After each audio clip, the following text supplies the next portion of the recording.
All right, hello. My name is Aaron Churchill, the Ohio Research Director for the Thomas B. Fordham Institute. Today is February 2nd, 2021, and yesterday, Ohio Governor Mike DeWine released his state budget proposals for the 2022 and 2023 fiscal years. And today, with my Fordham colleagues, Chad Aldis and Jessica Poiner, we'll be talking about the big takeaways from Governor DeWine's budget proposals, which will eventually serve as a baseline for state legislators as they craft the biennial budget this spring. So what is there to like in his proposals? What's surprising and what are some key issues worth keeping an eye on over the coming months? Before getting into the weeds with Chad and Jessica, just a few words about the big picture and what's in the state budget. So as a lot of us know who work here in Columbus, the state's two-year operating budgets fund a ton of government priorities, from K-12 education to higher education, healthcare, economic development, state parks, you name it. Overall, the Governor DeWine's state budget proposal is worth about $86 billion, the vast majority of which are paid for by Ohioans through their state taxes, some through fees and lottery revenues, and about a quarter of it comes from federal grants. Of that amount, K-12 education would receive just shy of $13.5 billion in Governor DeWine's proposal, again, some of which comes from the federal government. So we're talking about some big money being spent on students' educations. And remember, this number doesn't include the dollars raised through local school taxes. Second, when it comes to Governor DeWine's budget proposals for the next 2 years, his plan actually increases funding for K-12 education relative to what's being spent right now. When excluding the federal portion of education spending, the governor has proposed a 3.2% increase in state spending on primary secondary education from this year to the next. And to some, this might be the first surprise of Governor DeWine's budget. Given all the concerns about states' fiscal situations amid the pandemic, we actually see a slight uptick in proposed spending in education. So those are some big picture context on what we're talking about today. These state budgets are hefty, and K-12 education certainly gets a sizable portion of that pie. But as we all know, the devil's in the details. And to get us started talking about those all-important details, let me bring Chad Aldis, our Vice President for Policy here in Columbus, to talk a little bit more about what he's seen. So Chad, what are you seeing in Governor DeWine's budget proposals? And specifically, what do you think the governor's proposals mean for school funding reform here in Ohio? Hey, Aaron, thank you. So this is fun. I hope this works out, and I hope our viewers enjoy this. If it works, this might be the first of us weighing in on a number of issues. But there's no better place to start than the budget, because so much is driven around the state budget in Ohio. So that's the big question I think that you ask, is that, and people weren't sure what was going to happen necessarily, but what would Governor DeWine's position be on this ongoing budget debate that we've been having about school funding reform, and how should schools be funded in the state of Ohio? Given that the last 3 years have been spent by then Representative Cupp and Representative Paterson to try to put together a plan. I think people were hoping, at least those who have been advocating for Cupp Paterson, that the governor would take a stand, and honestly, he didn't. He did what he'd done, what he did in the first budget, and he basically said, "I'm going to let the General Assembly weigh in on school funding reform. I'm going to let them take the lead on it." So we might talk later about whether that's a good thing or a bad thing, but I think that basically his proposal yesterday means the discussion and debate between the House and the Senate, and likely two competing plans for school funding, will continue.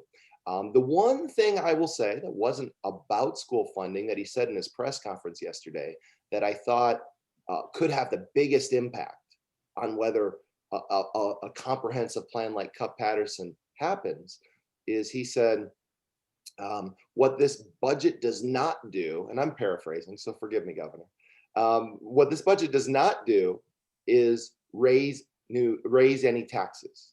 So he's not planning on raising taxes, and my guess is the General Assembly, which I think is highly unlikely, sends him tax increases.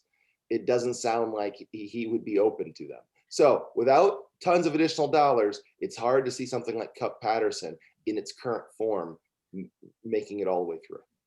That's right. And I think for viewers who aren't as familiar with Cup Paterson, this is a plan that was put forward last year, actually 2 years ago. And the price tag of it is fairly hefty, around $2 billion in additional state outlays is what they're saying. So they're going to have to work within in a tight budget to try to pass that type of plan. Chad, I mean, back over to Cup Patterson. How do you see Cup Patterson playing out in the General Assembly as the budget moves from the governor to the House? Well, I think you can be assured of one thing: the House is going to pass it. Beyond that, the crystal ball gets a little hazy. I think the Senate will certainly give it a fair hearing, but they're going to also be asking tough questions. I think Finance Chair Dolan did that back in December when the House sent the bill over to him during lame duck, the prior iteration of it. And he made clear, look, there are some big question marks as the bill's currently drafted, where we don't know what various aspects of it will cost, and we need to figure that out. It's irresponsible to pass a budget that has a lot of question marks that you're then going to ask some future General Assembly to pay. If we need to determine what the cost, if we're going to fund the cost of an education, determining that cost is a fair first step, but then we need to actually do it. And that means for low income students and students with disabilities and English language learners and all those others that we know need additional resources to get the education they deserve.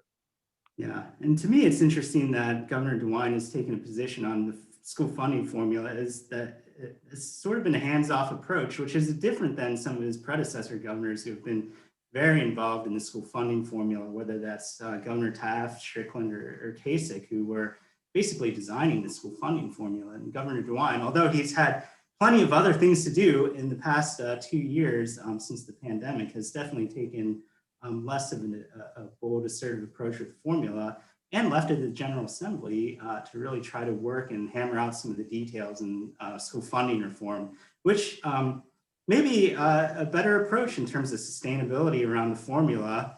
And the state constitution also says that it's the General Assembly's responsibility to make provision for public schools. Although, of course, it's always a negotiation between the executive and legislative branches when it comes to the budget.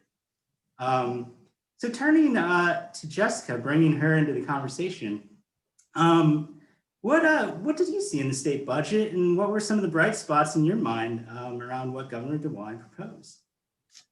I don't think it'll surprise anybody that we like what happened with charter funding, right? I mean, I think we went from 30 million per year up to we've got 54 now. And when you think about just the underfunding of charters in Ohio and the research that we've done about how effective some of these schools are in serving kids, I think it's really great news that we've got some more funding there. And I think the tech cred dollars and the focus on CTE is also kind of a big deal, and I'm sure we'll talk about that later. But I think the charter funding is pretty great. Mm-hmm.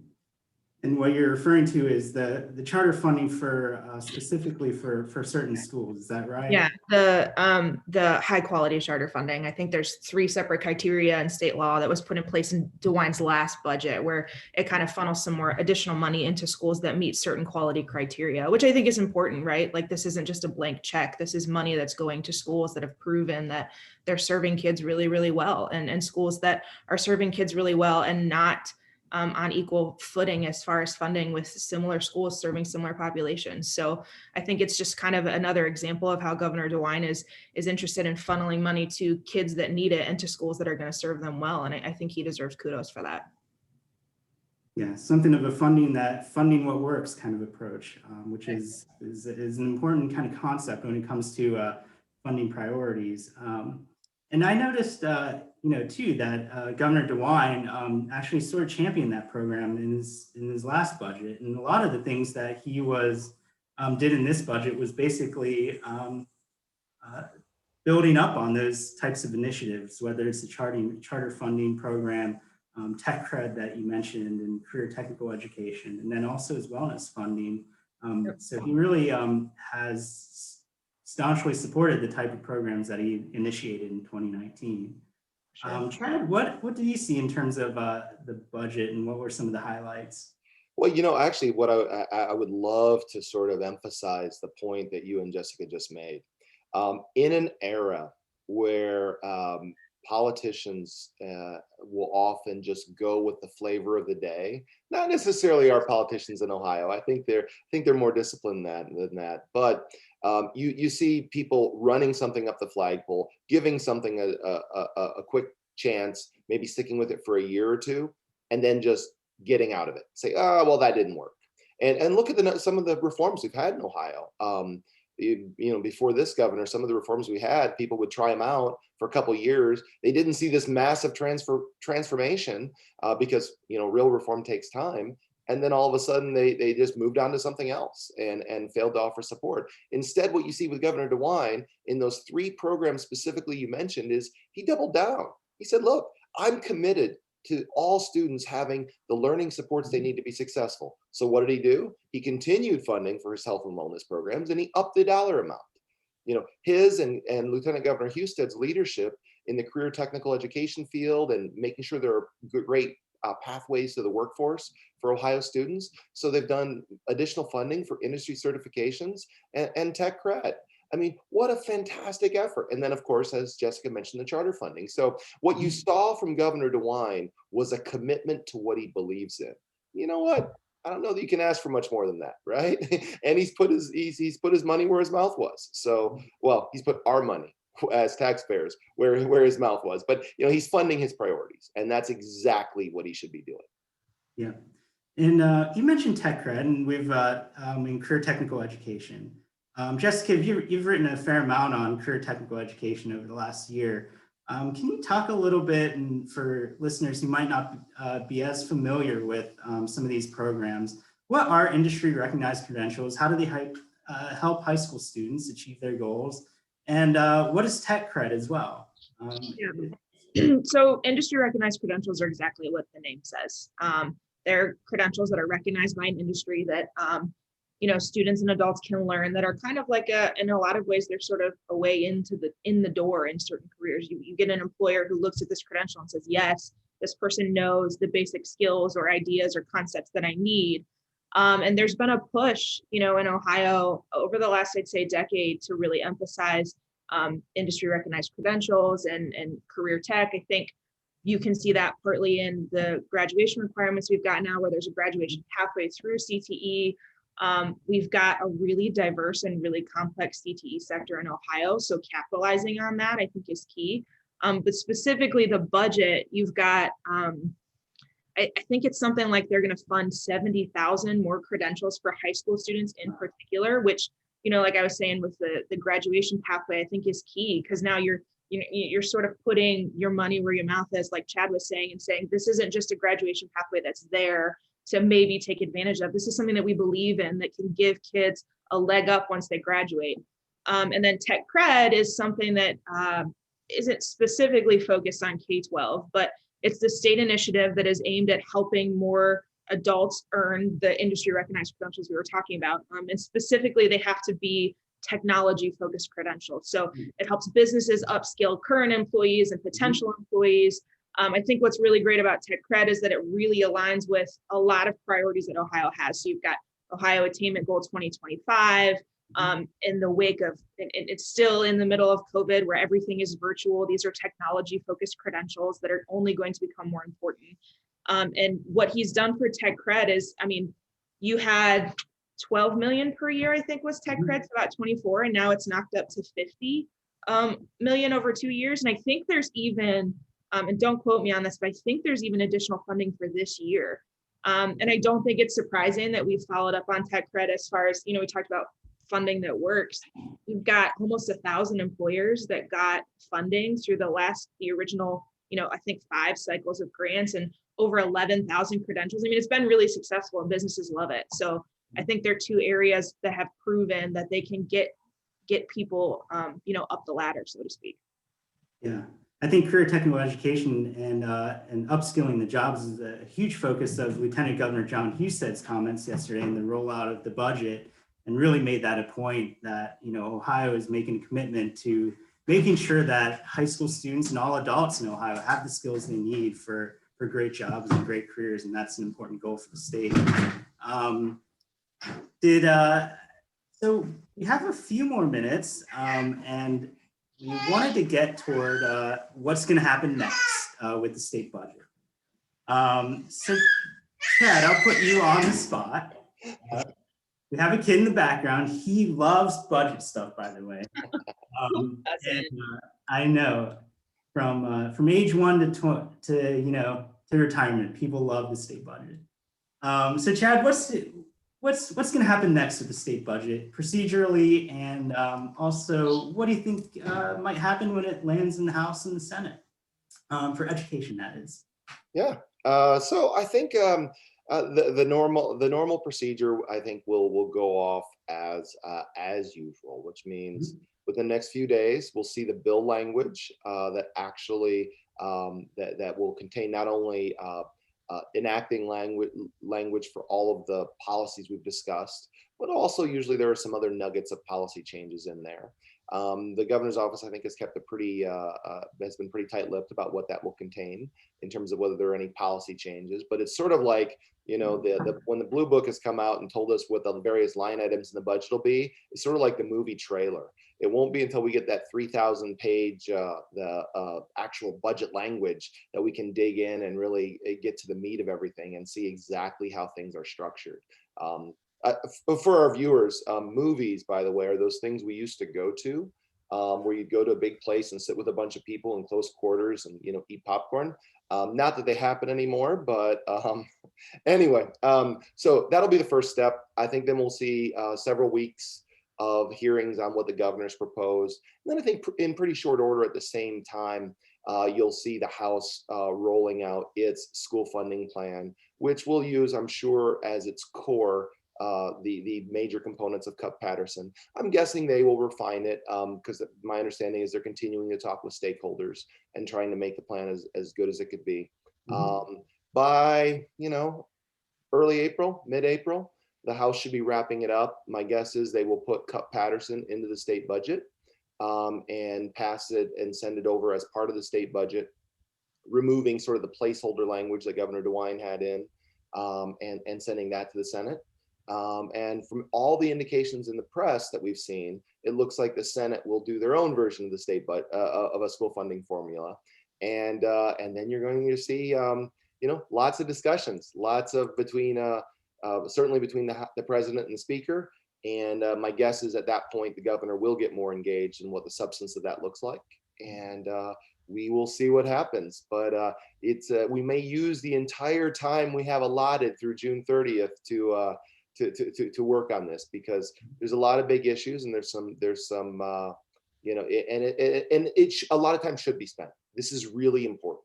We spent a lot of today talking about funding things that are working, but we need to make sure we have a school funding system that works for kids in Ohio. And so we'll see what happens. That's well said. The last question I'll put to all of us is, what's the most important thing that legislators need to focus on in the state budget and K-12 education over the next 6 months, in your mind? And I'll start with myself, and I'll let, in my view, one of the most important things that legislators need to make sure it happens is actually getting back to a school funding formula and not suspending the formula again, which we did in the last 2 years. And sort of restarting and following the formula again, so that schools are funded based on the students that are actually attending the school and based on the current parameters in the school funding formula. I think it's important to try to get back to the formula that is actually funding students based on where they're attending schools, rather than suspending the formula again, whatever the formula may be. So that for me is the most important thing that I'll be looking at over the next 6 months. And I'll kick it over to Jessica and let Chad have the final word. So Jessica, what do you think is the most important thing for the legislature? I think it's making sure that this is kid focused, right? And that kind of like covers a whole lot of things. Like you're talking about, restarting the funding formula and making sure we're funding where kids are so that schools have the funding that they need to serve the kids in front of them. And I think when you look at whether it's student wellness funding, funding for industry recognized credentials, charter funding, all the the federal money that we've got with coronavirus relief, which we're going to have to kind of, I think, like Chad was saying, wait until we get the actual legislative text to see if there's any policy there.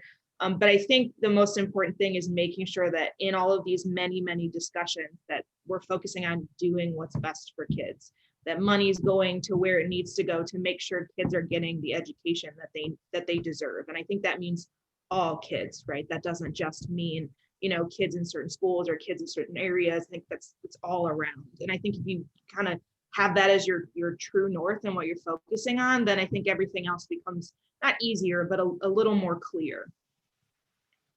Well said. Boy, I was excited going last, but you guys took all the best answers. I agree completely with both of you. Having a budget that's focused on kids and making sure that we actually get to a school funding system, which I'd argue is based on kids when we're actually funding students where they are. I think those are both critical points. The other thing that I think the state needs to do and lawmakers need to do is, thanks to the federal government, the system is being flooded with money. Now, I think you can make a strong case that that's necessary, given what our students and our educators have gone through over the past year and our families in Ohio. But we need to use that money well. And it would be a tremendous mistake not to put in place those student-friendly type policies that would ensure those dollars are being spent well. The other thing is we need to communicate very clearly. Aaron rightly pointed out the overall state contribution is up 3.2% to education. The federal contribution ballooned, and that needs to be recognized. And we need to recognize it as the one-time 2-year sort of cash infusion that it is, right? So in the next budget, the legislature or the governor should not be criticized for reducing funding, for not keeping up with dollars driven by a national emergency. We can't repeat the mistakes that were made during the Great Recession. You want to make the case that we need more funding for education? Fine, make the case. But don't say that we've somehow in our next budget have reduced funding because we were spending a bunch of federal dollars in this budget. Let's use these federal dollars. Let's help kids get the education they need. Let's make sure we have things that help boost their learning times, the amount of time they get in a classroom with teachers. That's what so many have been desperately missing. So let's follow through, right? Let's get policies in place and let's use those federal dollars well. The only other thing I'd say is, and the thing that will definitely happen, is broadband. I think there's lots of federal dollars available. The governor emphasized it. Hopefully, both for K-12 students and others all throughout the state of Ohio, our broadband infrastructure will be greatly improved through this effort. And hopefully that'll be one of the very few long-lasting good things that came out of what has been a really trying time for citizens of Ohio and around the country. All right. Well, that's all the time we have. Hopefully your broadband will be streaming this video over and over again. I'm sure you'll love it. But thank you, Jessica and Chad, for joining me today to talk about the state budget. And please follow the Fordham Institute, where we write commentary on an almost daily basis at www.fordhaminstitute.org, and subscribe to our newsletter. And stay tuned for hopefully more of these conversations in the months ahead. That's all for now, and we'll see you later.